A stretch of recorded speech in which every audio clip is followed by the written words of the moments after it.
Live from New York City, the dance capital of the world, the adventures of My Ballerina and Me show.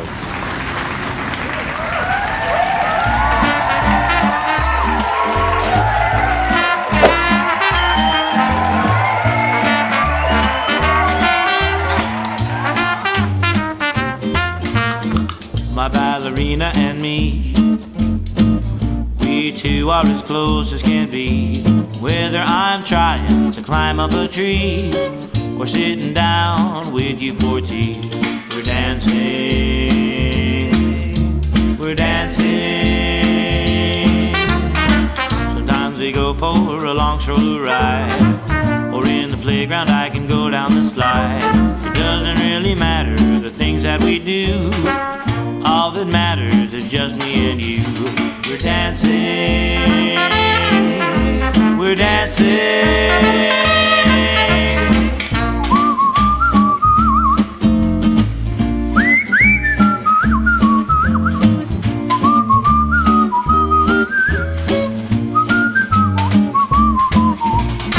My ballerina and me, we two are as close as can be. Thanks for stopping over to come and see my ballerina,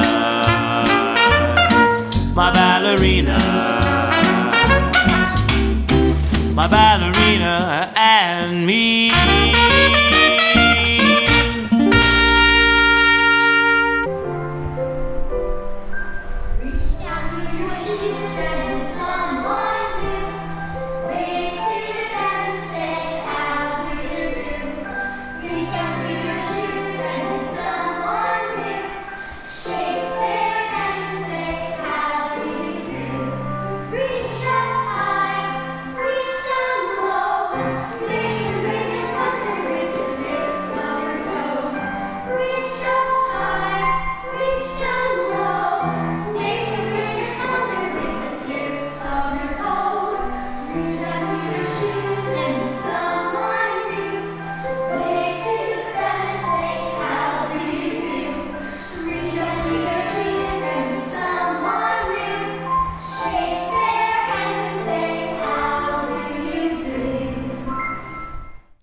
And welcome back to the adventures of My Ballerina and Me. I'm your host, Elizabeth Flores.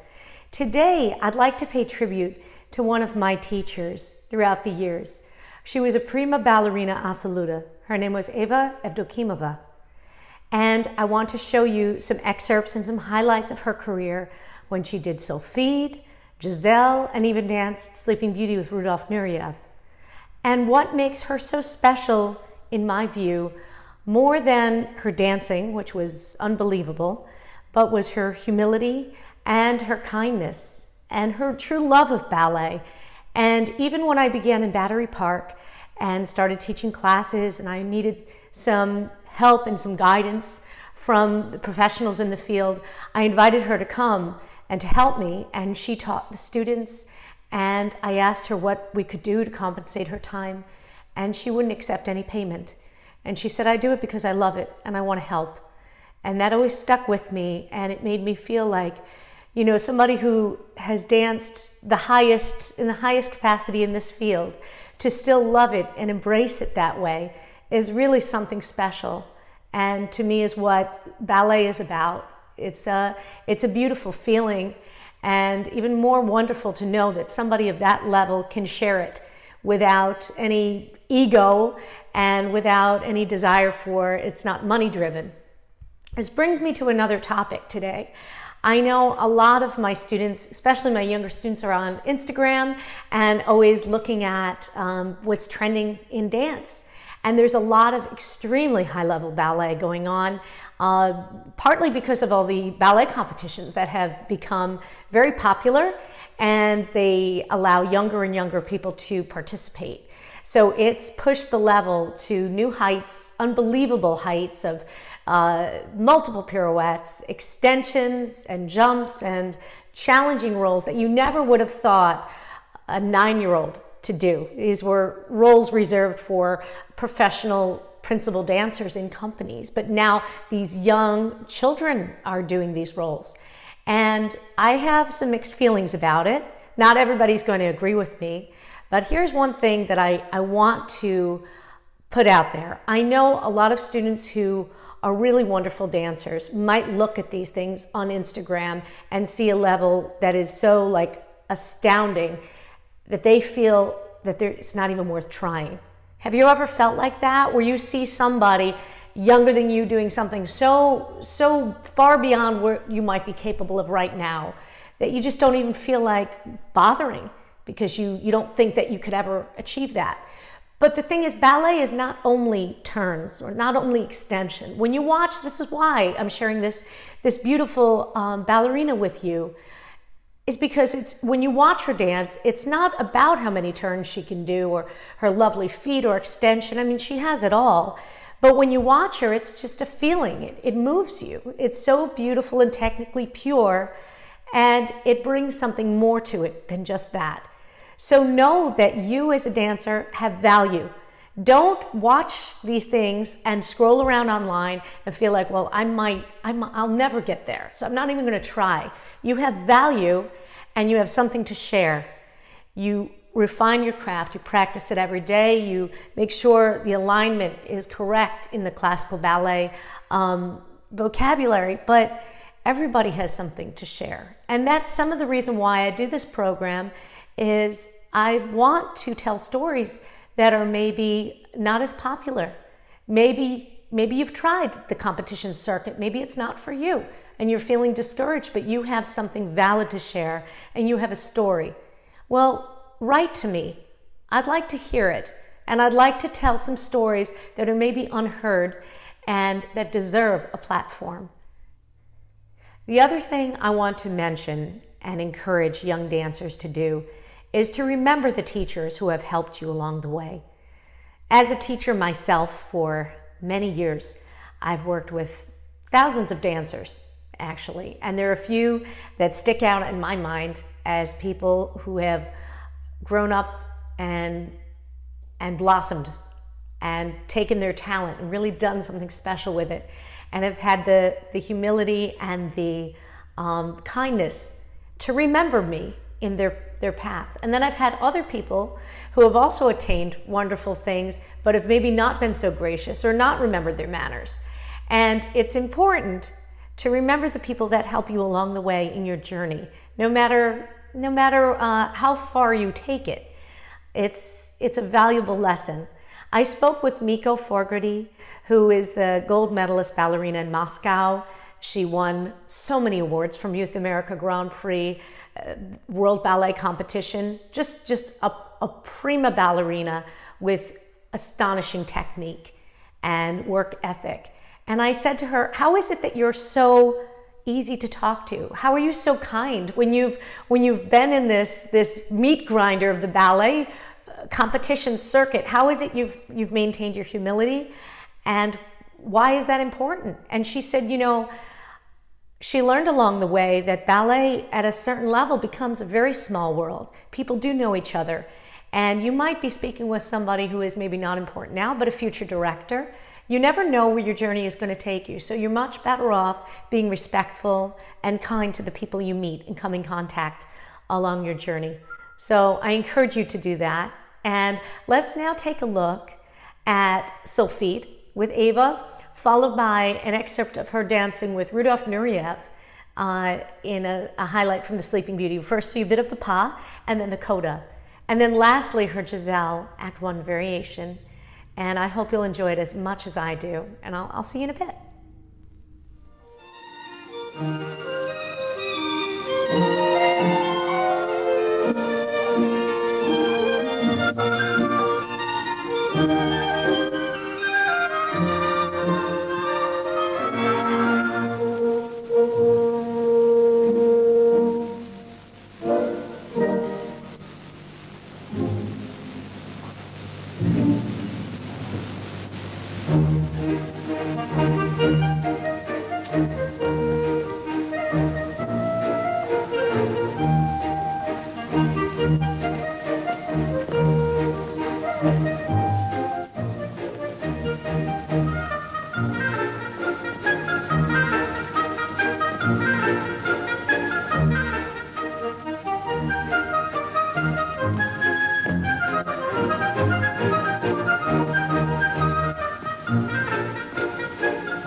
are Rudolf Nureyev and Ava Evdokimova, who danced the pas de deux from the ballet Sleeping Beauty.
Wasn't that beautiful?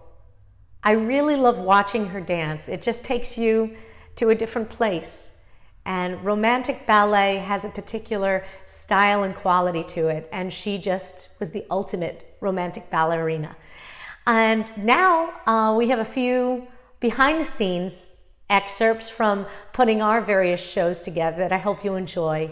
And I'll see you at the end of the show.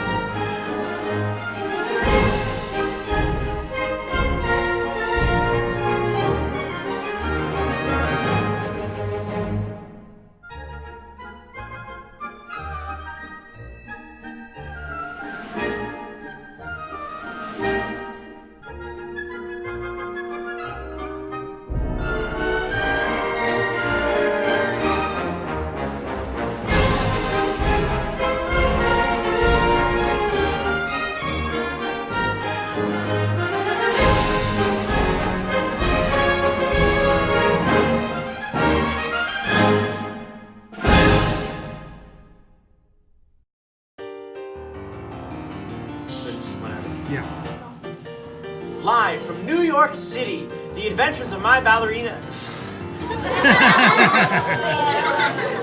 What did to do to die today in a moment to do with things distinctly hard to say but hard still to do.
Everybody, rock that ballet. Everybody, rock leotards and tights. Back to Tool, all right. How we doing tonight? Hey! Fashion show is back again. Parents, everybody sing. Got some styles coming, better show you how. Got some questions for you, better answer now. Is it stretchable? Is it comfortable? Is it washable? Now if it's everything you need, you better rock that ballet now. Oh, live from the dance capital of the world. Live from the dance capital of the world, New York City. The Adventures. Okay, go. Oh, I like this. All these people around you. Okay. All right, come back here. Come back here. What are you doing? Okay. All right. What's on my head? Girls, will you stop it? Get back. Go ahead. I'm not in the shot. No, you'll be in the shot. Wait, I want this one. Okay, ready? Mila, go ahead. Live from the dance capital of the world, New York City. The Adventures of My Ballerina and Me show.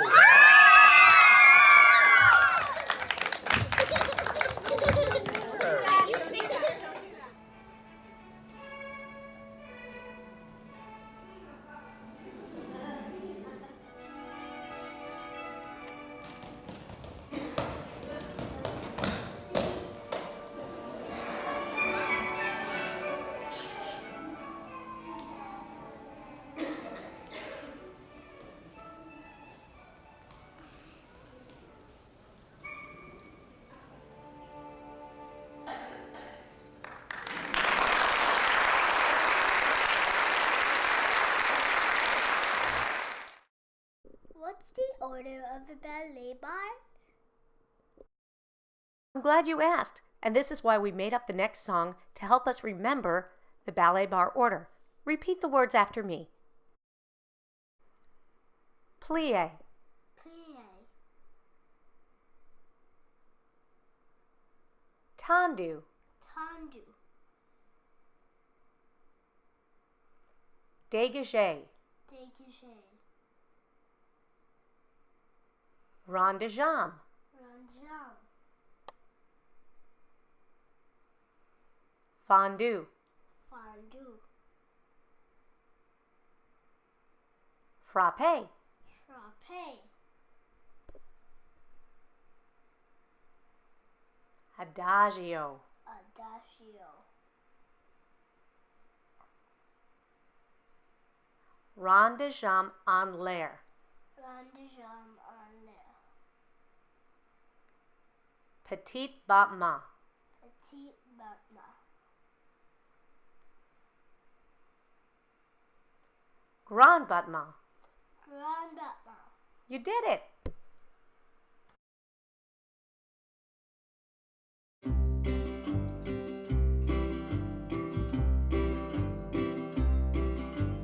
If you want to be a star, learn the order of the bar.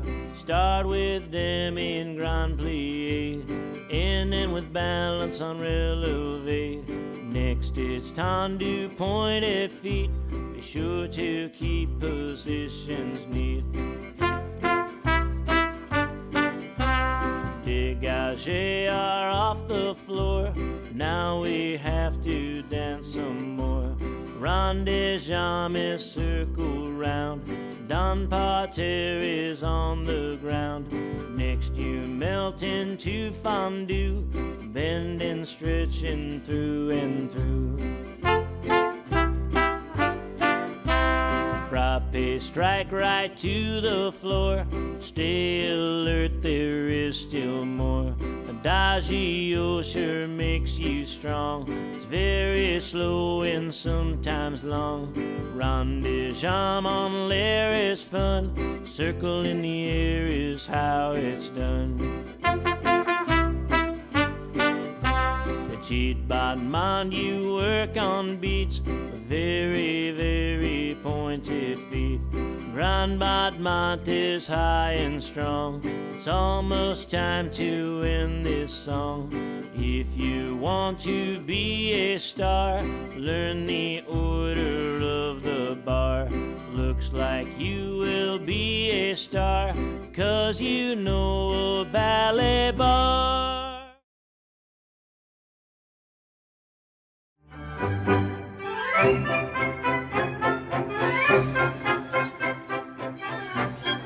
So what's so important about an orchestra pit and a large stage? Well, to do serious classical ballet with a full orchestra, look at all these musicians. It's hard to just fit them anywhere. An orchestra pit is vital, and it brings out the sound for the audience to really enjoy. Here are all of our dancers on stage. We're grateful for locations like Stuyvesant High School with a proper orchestra pit, fly space for backdrops, and plenty of room for all these young dancers to perform.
Well, everybody, it's been great spending some time with you today. I hope you learned a lot. And again, write to me if you have a story you'd like to share at newamericanyouth@yahoo.com. Put it to my attention, Elizabeth. We will see you next time on the adventures of My Ballerina and Me. Bye for now.